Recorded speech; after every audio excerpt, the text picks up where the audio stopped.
రాబోయేది తెలుగుదేశం జనసేన ప్రభుత్వమే. జిల్లా ప్రజల స్పందన జోరుకు వైసీపీ ప్రభుత్వం పతనం ఖాయం అంటూ ఒంగోలు పార్లమెంటులో టీడీపీ కార్యాలయంలో జరిగిన మీడియా సమావేశంలో జిల్లా తెలుగుదేశం పార్టీ నాయకులు అన్నారు. ఈ కార్యక్రమంలో ఒంగోలు పార్లమెంట్ అధికార ప్రతినిధి గవతగట్ల హరికృష్ణ, ఒంగోలు పార్లమెంట్ కార్యనిర్వాహక కార్యదర్శి పావులూరి వెంకటేశ్వరరెడ్డి, ఒంగోలు పార్లమెంట్ కార్యదర్శి కేశవ శేషమ్మ మరియు Ongole parliament media coordinator Bezawada Muralikrishna, ఇతర తెలుగుదేశం పార్టీ నాయకులు ఈ మీడియా సమావేశంలో పాల్గొన్నారు.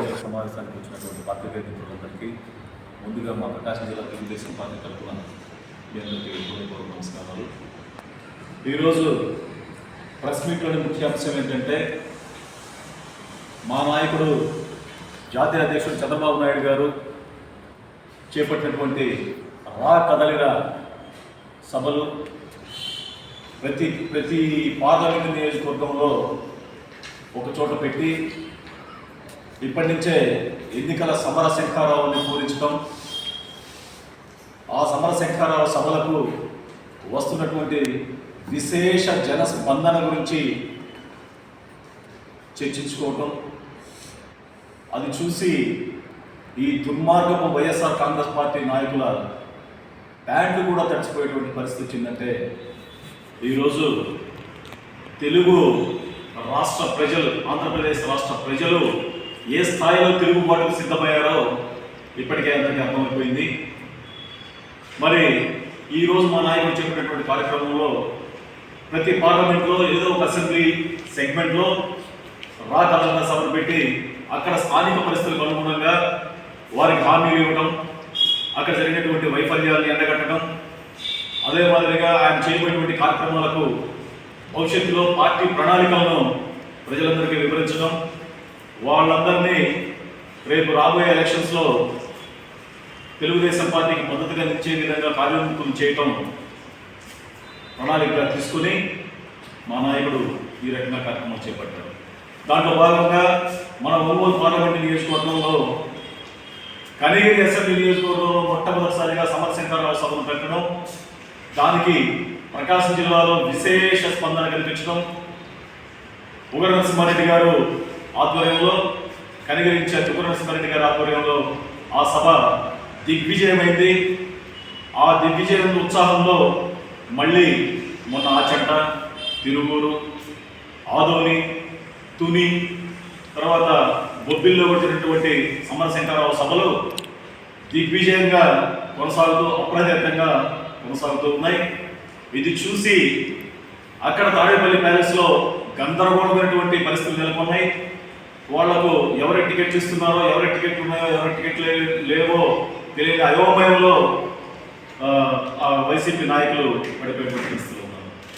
నిన్న మొన్నటిదాకా చూశాను, ఈ జిల్లాలో రాజును మాకు తిరుగులేదు అనుకున్నటువంటి నాయకులు కూడా ఆ తాడేపల్లి ప్యాలెస్లో ఎంట్రన్స్ లేకుండా చేశారంటే, ఆ పార్టీలో నాయకులకు కూడా అడ్రస్ లేకుండా ఎంత దిగుదోడు జరుగుతుందో ఆ పార్టీలో మనందరం గమనించవచ్చు. అయితే మరీ ముఖ్యంగా ఈ జగన్మోహన్ రెడ్డి గారు ప్రభుత్వంలోకి వచ్చిన తర్వాత విధ్వంసపాలన అనేటువంటి పదానికి నిర్వచనంగా నిలిచారు. ఒక్కసారి ప్రధానంగా నిరుద్యోగ యువత పడుతున్నటువంటి కష్టాల గురించి మనం మాట్లాడుకుంటే, ఆ రోజు పాదయాత్రలో పదవులోకి రాగానే, నేను ముఖ్యమంత్రి పీఠంలోకి ఎక్కగానే మీ నిరుద్యోగులందరికీ ప్రతి ఏటా జనవరిలో జాబ్ క్యాలెండర్ రిలీజ్ చేస్తానని చెప్పాడు. ఆ మాటను మర్చిపోయాడు. ఉన్నటువంటి ఈ పాత పెన్షన్ విధానాన్ని మళ్ళీ తీసుకొస్తాను ఉద్యోగులందరికీ, సిపిఎస్ రద్దు చేస్తానని చెప్పారు. అది ఇంతవరకు అమలుకు నోచుకోలేదు. మరి కాలేజీలో చదువుతున్నటువంటి విద్యార్థులకు గంజాయి అలవాటు చేసి వాళ్ళందరినీ మాదక ద్రవ్యాల పాలిట పాలు చేసి ఈ సింగిల్ నెంబర్ ఆటలు అయితేనేమి, మట్కాలు, చూడడం, ఇవన్నీ కూడా కాలేజీలో చొరబాటు చేయడం, చూపించడం, మన మనుషులకు ఇది ఒక వ్యాపారంగా మార్చి వాళ్ళందరికీ ఒత్తాసు పలుకుతూ వాళ్ళందరి మీద కేసులు కూడా లేకుండా కాపాడుతున్నటువంటి ఈ దుర్మార్గపు వైఎస్ఆర్ కాంగ్రెస్ పార్టీ నాయకులు మరి ఎంతకాలం ఇలా చేయాలనుకుంటున్నారో, ఎంతకాలం ఈ అరాచకాన్ని కొనసాగించాలనుకుంటున్నారో మనకు అర్థం కావడం లేదు. ఎంతో కాలం కూడా లేదు, ముగింపు పలికే రోజు త్వరలోనే ఉంది. అది మా నాయకుడు చంద్రబాబు నాయుడు గారి చేతిలో ఘోర పరాభవం ఎదుర్కోబోతున్నాడు. జగన్మోహన్ రెడ్డి గారు అని చెప్పి ఈ సందర్భంగా తెలియజేస్తాను. మరి ముఖ్యంగా చూస్తే మనము జిల్లాలో మేము ఈ రోజున్నటువంటి పరిస్థితుల్లో చూస్తే జిల్లాలో అన్ని సీట్లు గెలవబోతున్నాం అనే దానికి ఎలాంటి సందేహం లేదు. అదే మాదిరిగా మద్యం మహమ్మారి ఏరులై పారుతోంది. ఆ మద్యం కూడా క్వాలిటీ లేని చీప్ మద్యం తాగి కుటుంబాల్లో ఉన్నటువంటి మగవాళ్ళందరూ కూడా కిడ్నీ జబ్బులు, లివర్ జబ్బుల పాటుపడి కుటుంబాలన్నీ అస్తవ్యస్తమైపోయి ఆ వైద్యం ఖర్చులకు అప్పులు పాలయ్యేటువంటి, వైద్యం చేయించుకోవడానికి అప్పులు చేస్తూ కుటుంబాలన్నీ వీధులు పడేటువంటి పరిస్థితి వచ్చింది. అదే మాదిరిగా ఇసుక చూస్తే ఈరోజు సామాన్యుడు సొంతింటి కళ్ళగానే మిగిలిపోయింది, కానీ అది నిజమైనటువంటి పరిస్థితులు లేవు. ఎందుకంటే ఆ రోజు మా నాయకుడు చంద్రబాబు నాయుడు గారు అధికారంలో ఉన్నప్పుడు ట్రక్కు ఇసుక తోలుకోవడానికి మనం ఆయిల్కు బాడుకు మాత్రమే పెట్టుకోవాలి తప్ప కొనాల్సినటువంటి అవసరం ఎటువంటి పరిస్థితులు లేదు. కానీ ఈ మహానుభావుడు అధికారంలోకి వచ్చిన తర్వాత ఒక ట్రాక్టర్ ఇసుక కొనాలంటే మనము 6,000 రూపాయల పైచికి ఈరోజు చెల్లించాల్సినటువంటి పరిస్థితి ఉంది. కాబట్టి నిర్మాణ రంగం కూడా కుట్టుబడింది, కుదేలైపోయింది. అదే మాదిరిగా ఆ నాయకుల అరాచకాలు చూస్తే ఇక మైనింగ్ గురించి అక్రమ మైనింగ్ గురించి పెద్ద యుద్ధాలు జరుగుతున్నాయి అనేక నియోజకవర్గాల్లో.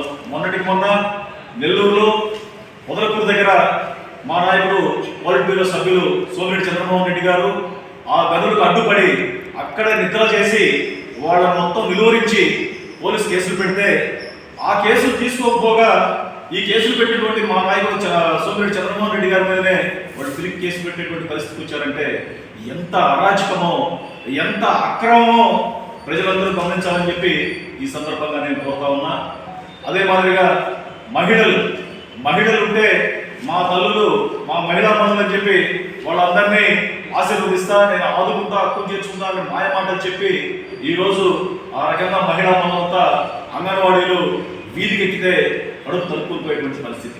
వాళ్ళను పిలిచి చర్చలకు పిలిచి వాళ్ళని సమస్యల పరిష్కారం చూస్తామని చెప్పకపోగా వాళ్ళ మీద యస్మ ప్రయోగించి బెదిరింపులకు దిగారు. ఇది ఎంతవరకు న్యాయమో, ఇది ఎంతవరకు సబబు అని చెప్పి ఈ సందర్భంగా నేను ప్రశ్నిస్తా ఉన్నాను.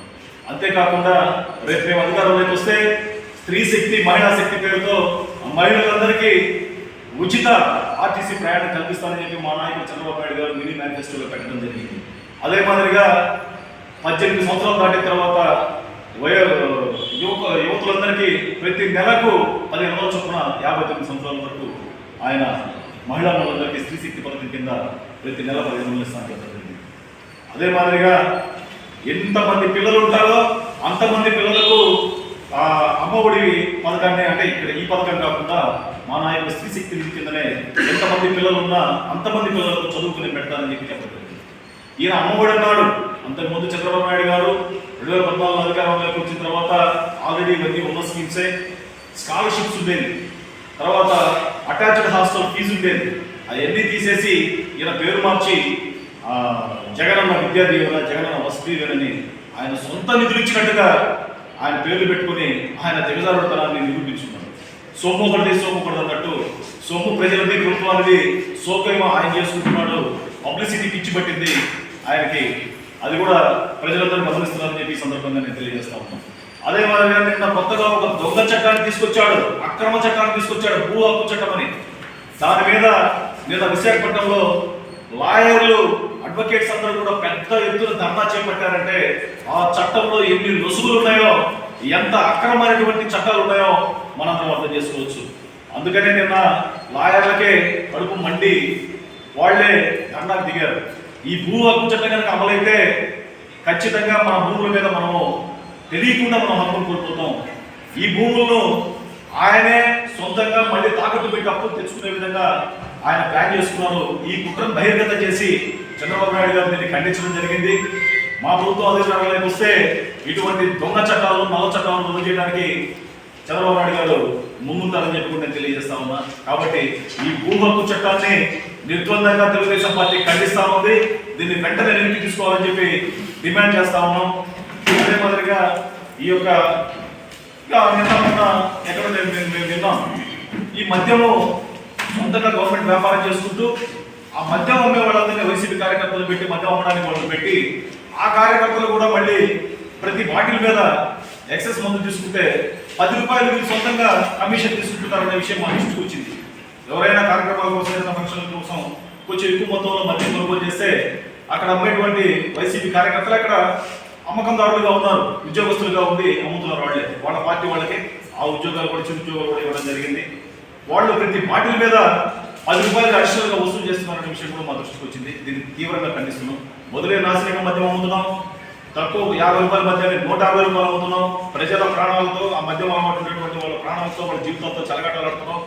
ఇంకా నీచంగా తగ్గుతుకి అలవాటు పడిపోయి వాళ్ళు మళ్ళీ 10 రూపాయలు వసూలు చేస్తున్నారంటే ఎవరి సొత్తు ఇది? ఎవరి సొమ్ము పొలగొట్టాలని నువ్వు ప్రశ్నిస్తా ఉన్నాం. అదే మాదిరిగా ఇక మన జిల్లాలో చూస్తే, మన జిల్లాలో పాదయాత్ర సందర్భంగా కనిగిరి, మార్కాపురం, సంతోషపాడు, ఒంగోలు ఎన్నికలు కూడా సాగింది. అక్కడికి వచ్చినప్పుడు మా కనిగిరి నియోజకవర్గంలో మీరు పడుతున్నటువంటి కష్టాలు చూసాం. మేము రాగానే సంవత్సరంలో వెలుగుండ పూర్తి చేస్తానని చెప్పాడు. ఇంతవరకు నువ్వు అధికారుల నుంచి దిగిపోతున్నా కానీ దానికి కనీసం ఆ కాలంలో వచ్చినటువంటి చెలచెట్టు తొలగించేటువంటి పరిస్థితి కూడా లేదని చెప్పి దీన్ని తీవ్రంగా ఖండిస్తా ఉన్నాం. అందరూ ప్రజలు తెలుసుకున్నారు. ఇవన్నీ శుష్క వాగ్దానాలను తెలుసుకున్నారు. ముద్దులు పెట్టావు, పిడిగుద్దులు గుద్దావు. అదే మాదిరిగా అందరికీ చెప్పుకోలేకపోతున్నారు. అసలు ఒక రకమైనటువంటి భయాందోళన వచ్చింది జనాల్లో. ఎందుకు మరి ఏంది ప్రభుత్వం పరిస్థితి? ఎవరు చెప్పుకోవాలా? ఎక్కడ ఎవరు పోయి చెప్తే పోలీస్ స్టేషన్లో పోతే మన వాళ్ళు ఏదైనా కేసులు పెట్టి తీసుకునే పరిస్థితి లేదు. అక్రమం చేసుకున్న వైసీపీ నాయకుల మాట చెల్లుబాటు అవుతుంది. మరి ఇటువంటి దారుణమైనటువంటి పరిస్థితులు రాజ్యం వెళ్తున్నాయి కాబట్టి అందరూ గమనించాలా. అదే మాదిరిగా ఎస్సీ, బీసీ, ఎస్టీలు అయితే ఈరోజు ఎమ్మెల్యేలు, ఎంపీలే బయటకు వచ్చి మాకు విలువ లేదు, గౌరవం లేదు, ఎందుకు ఈ పార్టీలో మాకు ఈ పదవులని వాళ్ళ ఎంపీలు, ఎమ్మెల్యేలు ఎంతమంది ఈరోజు డాక్టర్ సంజీవరావు గారు కన్నీళ్ళు, ఆయన మంచి డాక్టర్, ఆయన ఎంపీగా గెలిస్తే నేను కనీసం ఈ 5 ఏళ్లలో 3 సార్లు కూడా ముఖ్యమంత్రి గారిని కలవలేకపోయానని చెప్పి ఆయన ఈరోజు సభాముఖంగా పత్రికాముఖంగా తెలియజేశారంటే ఒక బీసీలకు, ఎస్సీలకు, ఎస్టీలకు ఆయన దగ్గర కానీ, ఆయన పార్టీలో కానీ, జగన్మోహన్ రెడ్డి గారి దగ్గర కానీ, ఆయన వైసీపీ పార్టీలో కానీ ఏమాత్రం గౌరవం ఉందో అందరూ తెలుసుకోవాలని చెప్పి విజ్ఞప్తి చేస్తున్నా. బీసీలు, మా తెలుగుదేశం పార్టీకి ప్రధానంగా బీసీలు వెన్నెముక, బ్యాక్ బోన్ క్యాస్ట్ అంతా కూడా మా పార్టీకి, తెలుగుదేశం పార్టీకి బీసీలే. బీసీ సోదరులకు ఈ సభాముఖంగా నేను ఇచ్చేటువంటి పిలుపు ఏంటంటే తెలుసుకోండి, మన కోసం పుట్టిన పార్టీ తెలుగుదేశం పార్టీ, మనల్ని ఉద్ధరించడానికి వచ్చిన పార్టీ తెలుగుదేశం పార్టీ. ఏదైనా కొద్ది గొప్ప మేలు జరిగింది, మనం గౌరవంగా బతుకుతున్నామంటే అది తెలుగుదేశం పార్టీ వల్ల మాత్రమే సాధ్యమైంది తప్ప వేరే ఏ ఇతర పార్టీ కూడా మనం ఏమి చిన్న కూచిపుట్టిన పని కూడా మనం మేలు కూడా చేయలేదు. ఆ రోజు చంద్రబాబు నాయుడు గారు అధికారంలో ఉన్నప్పుడు ఆదరణ పథకం కింద చేకూర్తుల వాళ్ళందరికీ వాళ్ళ పనిముట్లు సబ్సిడీతో సరఫరా చేయడం జరిగింది. ట్రైసైకిల్ పంపిణీ చేశారు. పిల్లలకు, స్కూల్కి వెళ్ళేటువంటి పిల్లలకు ఉచితంగా సైకిల్ పంపిణీ చేయడం జరిగింది. ఈ రకంగా అనేక సంక్షేమ కార్యక్రమాలు చేపట్టారు.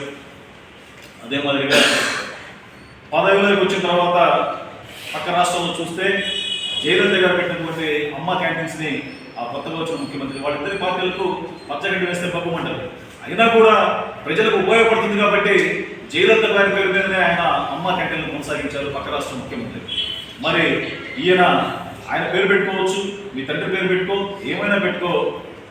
పేదలకు పట్టడన్నం, కడుపు మంట చల్లార్చేటందుకు 5 రూపాయలతో పట్టడన్నం పెడితే దాన్ని నిర్ద్వందంగా మూసేసి నిర్ద్వందంగా కూర్చోవదలు దిగి నువ్వు చేసావంటే ఎంత కఠినమైన మనసు నీది, ఎంత కఠినమైనటువంటి పేద ప్రజలంటే ప్రేమ ఉండాలి. ఇదే సాక్ష్యం మీ యొక్క దమనకాండకి, దురాఘాతాలకు ఇంతకంటే సాక్ష్యం లేదు. కానీ కనిగిరిలో మా ఇన్ఛార్జ్ ఉగ్ర నరసింహారెడ్డి గారు పట్టుదలగా మీరు ఏం చేస్తారని చెప్పి ఆయన సొంత నిధులతో పాటుగా కార్యకర్తల సహకారంతో, దాతల సహకారంతో గత 365 రోజులుగా నిరాఘాటంగా అన్న క్యాంటీన్ను నిర్వహిస్తున్నారు. దానికి మేమందరూ కూడా ఎంతో సంతోషపడే పేద ప్రజలకు అండగా నిలిచిన సందర్భం. నిన్న చంద్రబాబు నాయుడు గారు కూడా కనిగిరి వచ్చిన సందర్భంలో మా ఉగ్ర నరసింహారెడ్డి గారిని అభినందించి ఆయనకు గుర్తుగా అక్కడ ఒక శిలాఫలకాన్ని కూడా ఆవిష్కరించడం జరిగింది. ఏం చేయగలవు నువ్వు? ఏం సంకల్ప బలం గొప్పది మాది. మా పార్టీ సంకల్ప బలం ముందు నీ దురాఘాతాలకు ఇక సమాధి పలికే రోజు వచ్చింది, ముగింపు పలికే రోజు వచ్చింది. ఎక్కువ కాలం ఈ ఆగడాలు సాగవు. మా యొక్క చంద్రబాబు నాయుడు గారు గురించినటువంటి సమర శంఖారావమే నీకు అంతిమయాత్ర శంఖారావం అని చెప్పి కూడా తెలియజేసుకుంటూ సెలవు తీసుకుంటున్నాను. జై హింద్, జై చంద్రబాబు నాయుడు, జై జై తెలుగు. అందరికీ నమస్కారం. ఈరోజు రాష్ట్రంలో ఈ రాక్షస పాలన ఈ అవినీతి పాలనని అంతమొందించడానికి కదిలేరా ఈ రాష్ట్రంలో చంద్రబాబు నాయకత్వంలో చంద్రబాబు నాయుడు గారు, జనసేన నాయకులు పవన్ కళ్యాణ్ గారు కలిసి ఈ రాష్ట్రంలో బహిరంగ సభలు పెట్టి ప్రజలు చైతన్యం చేస్తూ ఈ రాష్ట్రంలో ఈ అరాచక పాలనని అంతమొందించాలనేసి ఈ రాష్ట్రంలో తిరుగుతూ దిగ్విజయంగా సభలు జరుగుతూ ఉన్నాయి. అందులో భాగంగా మన కనిగిరి జిల్లా కనిగిరిలో కూడా చాలా పెద్ద సంఖ్యలో ప్రజలు పాల్గొని రాకజల బహిరంగ సభని చేయడం జరిగింది. అలాగే ఈరోజు రాష్ట్రంలో ఈ రావణ కాష్టంగా ఈ రాష్ట్రాన్ని పరిపాలిస్తూ ఉన్నారు. ఈ ముఖ్యమంత్రి ఎప్పుడు తిరిగిపోతారని చెప్పేసి ప్రజలు ఎదురు చూస్తూ ఉన్నారు. ఈ ప్రజలకు మద్దతుగా చంద్రబాబు నాయుడు గారు కానీ పవన్ కళ్యాణ్ గారు కానీ ఈ రాష్ట్రం అంతా తిరిగి ప్రజలను చైతన్యం చేసి రాబోయే ఎలక్షన్లో తెలుగుదేశం పార్టీ జనసేన గెలిపించాలి. ఈ ప్రజలకి ఈ పీడని విముక్తి కలిగించాలంటే తెలుగుదేశం పార్టీ జనసేన కూడా గెలిపించాలని చెప్పి ప్రజలు కూడా ఊళ్ళూరుతూ ఉన్నారు. ఎక్కడ సభలు పెట్టినా పెద్ద సంఖ్యలో జనం వచ్చి తొందరగా జనం వచ్చి మద్దతు తెలియపరుస్తూ ఉన్నారు. అలాగే ఈ రాష్ట్రంలో యువత గంజాయి మత్తులో తూగుతూ ఉంది. ఈ జగన్మోహన్ రెడ్డి గారు కర్నూలు నుంచి ఇచ్చాపురం దాకా మన పాదయాత్ర చేసి ఆ పాదయాత్రలో అల్లిగానే హామీలు ఇచ్చి ముద్దులు పెడతా, తల మీద నెత్తి పెడతా, నెత్తి మీద తల మీద చేపెట్టి ముద్దులు పెడతా ఈ రాష్ట్రంలో పాదయాత్ర చేసి మీ అందరికీ నేనున్నానని చెప్పేసి అధికారంలోకి వచ్చిన తర్వాత ఒక్క హామీ నెరవేర్చిన పాపం పడలేదు. ఇతనికి రాష్ట్రంలో ఓటు అడిగే హక్కే లేదు. కారణం ఏంటంటే మద్యపాన నిషేధం చేసి మేము ఓటాడడానికి పోతానని చెప్పేసి అందరు రాష్ట్ర ప్రజలకి అతను చెప్పుకున్నాను.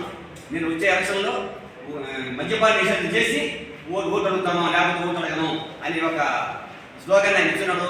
ఎట్టి పరిస్థితుల్లో కూడా ఈ రాష్ట్ర ప్రజానికి తెలుసుకోవాల్సింది, యువత, నిరుద్యోగ యువత కానీ, ఎస్సీ ఎస్టీ మైనార్టీ అందరూ కూడా తెలుసుకోవాల్సిందంటే ఈ రాష్ట్రంలో ఇవన్నీ కూడా దొంగ హామీలు, దొంగ ముద్దాలు తప్పితే ఈ ఎంప్లాయీస్ కూడా ఇదే మాట చెప్పండి, సిపిఎస్ రద్దు చేస్తాము, మీకు అడిగేస్ ఇస్తాను, జిఎస్ ఇస్తాను, మేము మంచిగా చూసుకుంటాను. ఈ ఎంప్లాయీస్ కూడా రాష్ట్రంలో ప్రతిరోజు రోడ్డుగా ఉన్నా కానీ ఎస్మాలు పెట్టి వాళ్ళ నిర్బంధాలు పెట్టి ఒకవేళ వాళ్ళు యూనియన్ తరఫున విజయవాడ కానీ ఎక్కడ మీటింగ్ పెట్టుకుంటే పోకుండా వాళ్ళని కూడా నిర్బంధించి రకరకాల ఇబ్బంది పెట్టి ఈ రాష్ట్రంలో ఏ ఒక్క ప్రజానీకం, రైతాంగం కానీ, యువత కానీ, నిరుద్యోగ యువత కానీ, ఉద్యోగస్తులు కానీ, రైతులు కానీ, రైతు కూలీలు కానీ, ఎస్సీ ఎస్టీ బీసీ మైనార్టీ సోదరులు కానీ అందరూ కూడా ఈ రాష్ట్రంలో ముక్తకంఠంగా ఈ రావణాసురుడిని వధించాలి, ఈ ప్రభుత్వాన్ని పెంచాలి. చంద్రబాబు నాయుడు, పవన్ కళ్యాణ్ సమక్షంలో వచ్చే కూటమి తెలుగుదేశం పార్టీ గెలిపించాలి, రాష్ట్రం సుభిక్షంగా అని చెప్పేసి ప్రతి ఒక్కరు కోరుకుంటూ ఉన్నారు. అందులో ఈ ప్రజలు మీరు కూడా ఈ పత్రికా విలేకరులు మీ పాత్ర కూడా ఉంది. మీరు కూడా మంచి ప్రభుత్వాన్ని ఎన్నుకోవడానికి మీ వంతు మీరు కూడా సహకరించాలని చెప్పేసి కోరుకుంటా ఉన్నాం.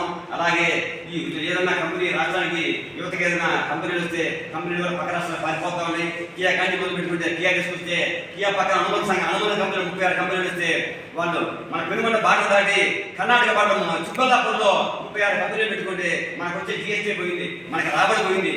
ఉద్యోగాలు లేక కర్ణాటక ఒప్పంద ఉద్యోగాలు కానీ మన రాష్ట్ర పిల్లలకి ఉద్యోగాలు లేవు. అలాగే అమర్రాజా ఫ్యాక్టరీస్ 9,500 కోట్లు పెట్టి అమర్రాజా ఫ్యాక్టరీ పెడితే చాలా పెద్ద సంస్థ, హైలీ ట్యాక్స్ పేయర్ మన ఇండియాలో ఉన్నాం. అలాంటి అతను కూడా ఇబ్బంది పెట్టి నిర్బంధించి అతన్ని పక్క రాష్ట్రానికి వెళ్ళిపోయే బాధ్యత తీసుకొచ్చారంటే అలాగే మన రామాయపట్నంలో ఏషియన్ పేపర్ మిల్లు 24,000 కోట్లు 24,000 కోట్లతో పేపర్ మిల్లు వస్తే చంద్రబాబు తీసుకొచ్చి శంకుస్థాపన చేస్తే వాళ్ళని కూడా ఇది అందించి బెదిరించి వాళ్ళ దగ్గర డబ్బులు వాటలు అడిగితే వాళ్ళు పక్క రాష్ట్రాలు పారిపోయే పరిస్థితి వచ్చిందంటే ఈ రాష్ట్రం ఏ విధంగా ఉందో ఒకసారి రాష్ట్ర ప్రజానికి తెలుసుకోవాలి. రాబోయే రోజుల్లో ఎట్టి పరిస్థితుల్లో కూడా ఈ దుర్మార్గ పాలన అంతమొందించాలంటే మనకి అందరూ సుభిక్షంగా ఉండాలంటే చంద్రబాబు నాయుడు, పవన్ కళ్యాణ్ కూటమి ఎట్టి పరిస్థితుల్లో రాబోయే ఎలక్షన్లో ఓటు వేసి గెలిపించాలని చెప్పేసి అలా కోరుకుంటా ఉన్నాం. అలాగే ఈ రోజుల్లో మన రైతులకి పాస్బుక్లు అని చెప్పేసి టైట్ భూ హక్కు పత్రం అంట, ఆ పత్రం మీద పెద్ద ఫోటో వేసుకున్నాడు, ఆయన ఫోటో వేసుకున్నాడు. దాన్ని చూస్తే ఆ సరైన నంబర్ ఉంటే మాకు సరైన నంబర్ సరైన నంబర్ లేవు. ఏంటంటే పెండింగ్ ఏంటంటే తర్వాత చూస్తారంట. తర్వాత చూస్తే ఏంటి, మన భూములకి మా ఇల్లు మా తాత భూములే ఇతను చెప్పడానికి ఇతను ఫోటో వేసుకుంటాడు. వాళ్ళు చూస్తేనే అద్దరాలు బాగుతారు, వాళ్ళు బాగుతారు. దీంతో అర్థంగా ఎక్కడ లేదు. కోర్టులు లేవు, న్యాయస్థానాలు లేవుంటారు, ఆదివాసాలు అంటాడు. ఇదంతా కూడా దుర్మార్గం. ఈ రాష్ట్రంలో చట్టం, న్యాయం, ధర్మం లేనే లేదు. దయచేసి రాష్ట్ర ప్రజలు తెలుసుకోవాలి. అతి త్వరలో ఈ ప్రభుత్వాన్ని గెలిపించి చంద్రబాబు నాయుడు, పవన్ కళ్యాణ్ కూటమి తెలుగుదేశం పార్టీ గెలిపించాల్సిన కోరుకుంటూ తెలియజేసుకున్నా. జై తెలుగుదేశం, జై చంద్రబాబు నాయుడు, జై పవన్ కళ్యాణ్. ముందుగా పత్రికా సోదరులందరికీ సంక్రాంతి శుభాకాంక్షలు.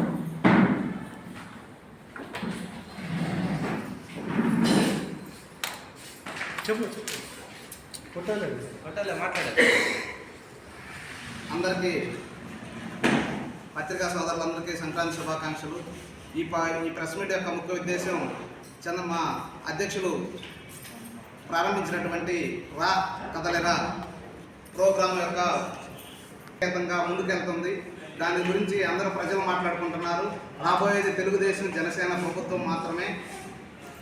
ఈ వైసీపీ పాలనలో ప్రజలు ఎన్ని అష్ట కష్టాలు పడుతున్నారో రోజు రోజు అందరూ చూస్తున్నారు.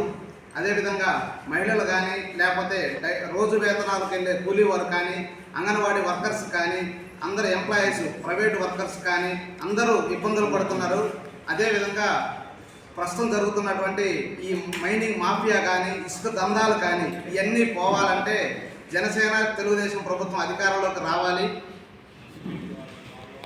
అదేవిధంగా ప్రకాశం జిల్లాలో ఏ ఒక్క అభివృద్ధి పని జరిగిందా అని తెలుగుదేశం పార్టీ తరఫున మేము అడుగుతున్నాం.